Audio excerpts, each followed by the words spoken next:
Hey YouTubers. Okay, well for the moment still itinerant school marm.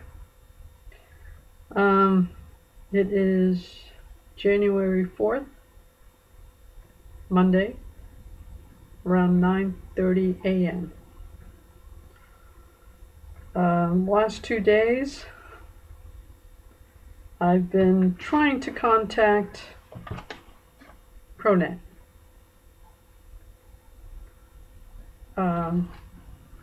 I hate holidays. Anyway, all the paperwork on hand and all that kind of stuff, and been searching my little phone thing, the numbers dialed and all that kind of thing to see which number would actually work, whatever, and tried a couple of email addresses.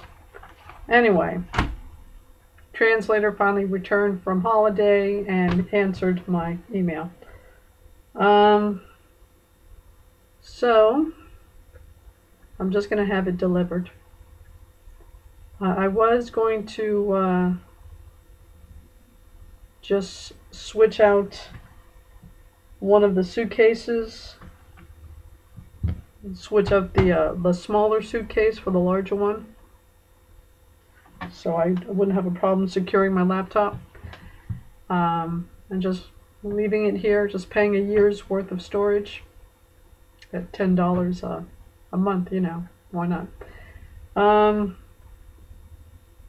But no, it's always something, right? Once you're used to your own country's, the way they handle it, and then you have a language barrier, and then behind, on the back of your mind, you wonder if they're just hassling you because you're a foreigner or because you're an American. So it's always not worth it, you know. Especially if you're going to have local storage anyway. And I went online. I found a local storage for $35 a month, 3x3. So obviously only big enough to fit a couple of suitcases in there, which is all I need. So yeah, if you're already determined to have local storage, and this is going to be a bit of a hassle, it really wasn't worth it. So yeah. So Andrew, I don't have to deal with trying to find the best tax havens, but as I've stated already in one of my videos, the luggage ends up being the most complicated part of traveling. Not if you're a rich person looking for tax havens, but certainly if you're a crazy Cuban lady, it becomes the most complicated part of travel. I have no regrets about getting the storage while I was here. Lifesaver. Especially if you've already decided you're not going to have anything to do with taxi drivers. Right? I mean, something's got to give, kind of thing. So, I certainly don't regret it. I would certainly do it again. And if the situation comes up again, I definitely am going to put my stuff back with Pronet. But everything else being what it is, it's not worth the hassle. So, case in point, the hostel I was thinking about going to before coming to this place, I went to see where it was, and you have to be part mountain goat to get there. I mean, not only is there a very steep hill you've got to walk up, but it's cobblestone. And it was hard enough getting there without any luggage. Carrying something, no, wasn't going to happen. Certainly nothing that requires wheels. It was a steep hill. Cobblestone, no, forget it. So I just risked it, and you know, once I saw the general location of this place, I figured, okay, it's going to be manageable, even if it isn't enough is enough. And as it turned out, flat terrain and close to the metro station. So as far as location is concerned, there's only one other hostel that beat it as far as the distance between the having flat terrain and being close to a metro station. And that one had 4 flights of stairs. So all in all, this may actually be the best hostel as far as thinking about luggage. Talking about luggage, this is going to be another basically luggage focused video. I made a couple of them before leaving Boston, a part 1 and part 2 kind of thing. This is going to be a continuation on that theme. Yeah, I had thought that maybe I would switch out. Let me start moving this thing so I have a visual aid when I have to try to reconstruct how the heck I managed to do this. Okay. The green or lime colored cases I have, this is the smaller of the two. I was going to switch this out for the larger red suitcase. That way I'd be able to secure my laptop and probably even put my paperwork in there, because this paperwork gets heavy. Alright, maybe for a couple of blocks it's fine, but if you're going half a mile, it gets heavy. So if I can, I could strap the darn thing on top of the thing, which is what I do when I'm pushing the 2 cases. But if there's any way I can get this inside the bag, because this thing topples over and the paperwork goes everywhere. It's only, like a couple of binders and things, notebooks like that, so it's easy to put it in there, but it's still a hassle. Better to keep it inside the case if that's an option. Something with wheels, because it gets heavy after a while. So when I was planning to keep this thing, keep my ProNet storage, the plan was to switch out the smaller roller for the larger case, so I could secure my laptop and maybe even stick the paperwork in there, so I can roll that too, and only have the large red suitcase to deal with and the large tote bag. So I extend the arm you use, the handle you use to pull, and not wrap, but put the loops through that handle thing for the large tote bag, place it on top, and just push the large red suitcase kind of thing. That was the idea. As opposed to having to push 2 large suitcases and having both the large tote bag and the paperwork bag, pushing it like that. Which again works fine if you have a sidewalk, if you have flat pavement and you don't have any major cracks to deal with. That works fine. But that's not always the case. So, yeah.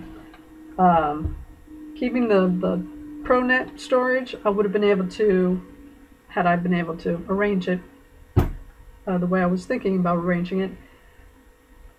Keep the large red case and the large tote bag, and just on top, right, while I push it.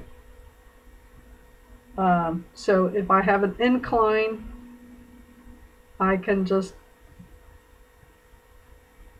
strap the tote bag over my shoulder and push or pull the larger case, right?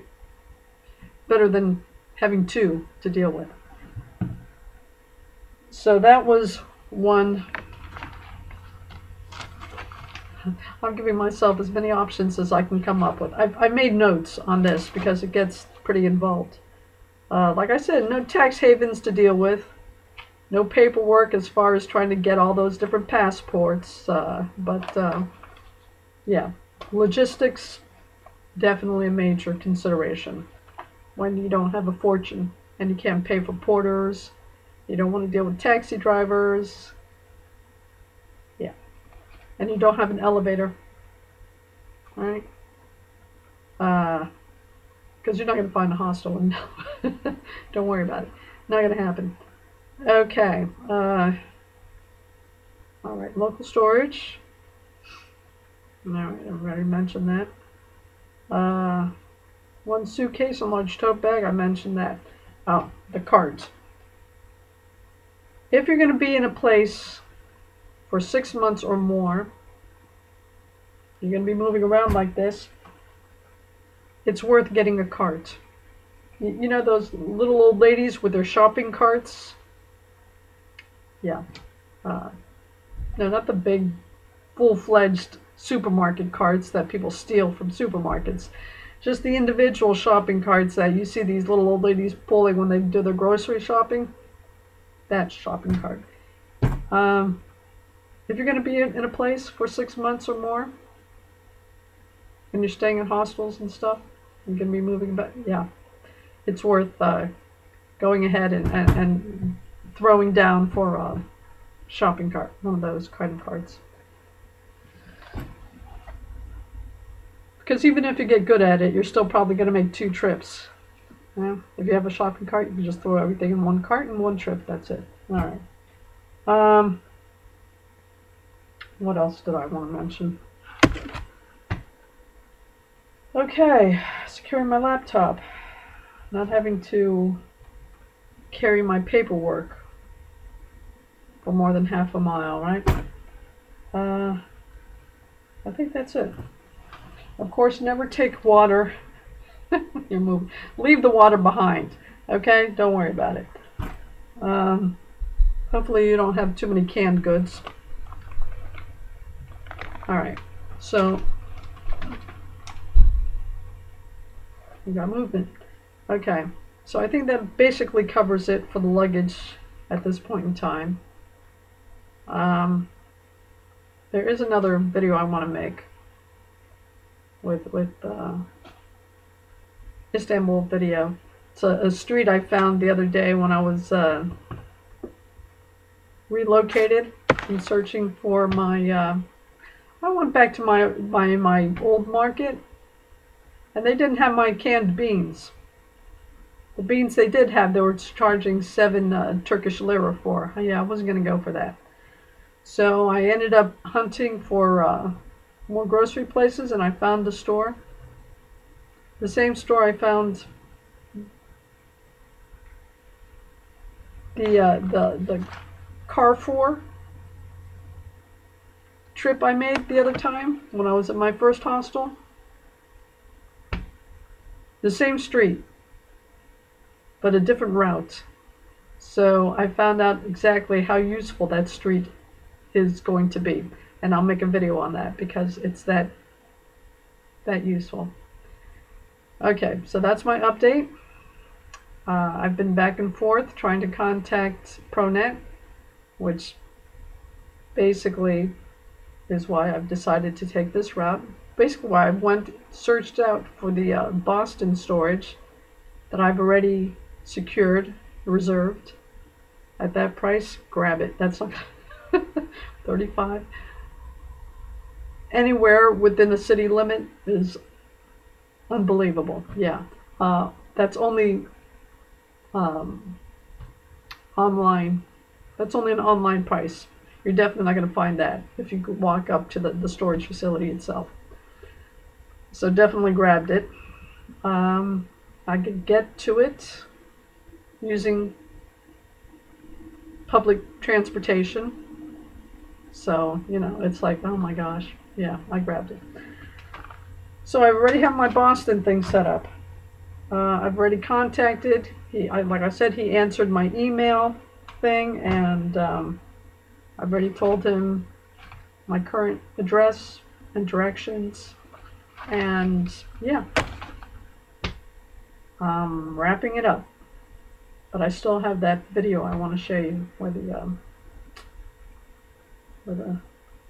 my new market is. Okay. Talk to you later, YouTubers.